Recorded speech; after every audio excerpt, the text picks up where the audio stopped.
అందరికీ నమస్కారం అండి. శైలజ వినిపించే కథల ఛానల్కు స్వాగతం. ఈరోజు మనం గోదావరి లలిత గారు రచించిన జ్ఞానదీపం అనే కథను విందాం. ఈ కథ జనవరి 2011 చందమామలో ప్రచురింపబడింది. కోసలపురానికి రాజు కాంతివర్మ.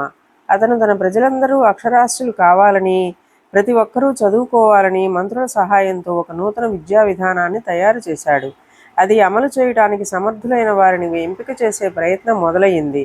అందులో 3 మేధావులు అన్నిటా సమఉజ్జీలుగా నిలిచారు.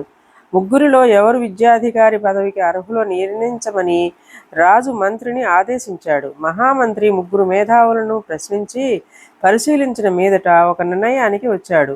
వారి ముగ్గురికి ఒక్కో వస్తువు ఇచ్చి రాజు వద్దకు పంపాడు. 3 మేధావులలో ఒకరి చేతిలో ప్రమిద, ఒకరి చేతిలో ఒత్తి, మరొకరి చేతిలో అగ్నిపుల్ల ఉన్నాయి. 3 మేధావులు రాజుగారికి నమస్కరించి, మహారాజా, జ్ఞానదీపం వెలిగించడానికి సిద్ధంగా ఉన్నాము. దీపానికి నూనె కావాలి అని విన్నవించుకున్నారు.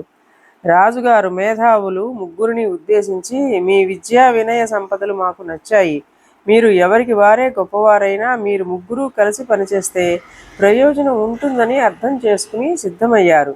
నూతన విద్యా విధానం అమలు కావడానికి నిధులను మేము సమకూరుస్తాము. ప్రమిదలో నూనె పోసి ఒత్తివేసి అగ్గిపుల్లతో వెలిగించినట్లే మీ మేధా సంపత్తికి మా నిధులు తోడై కోసలపుర ప్రజలకు జ్ఞానదీపాన్ని అందించాలని మహామంత్రి గారి ఆలోచన అనుకుంటాను అని మహామంత్రి వైపు తిరిగాడు. మహామంత్రి తృప్తిగా తలాడించాడు. సభ్యులంతా కరతాళ ధ్వనులతో ఆ నిర్ణయాన్ని ఆమోదించారు. ఇదండి కథ.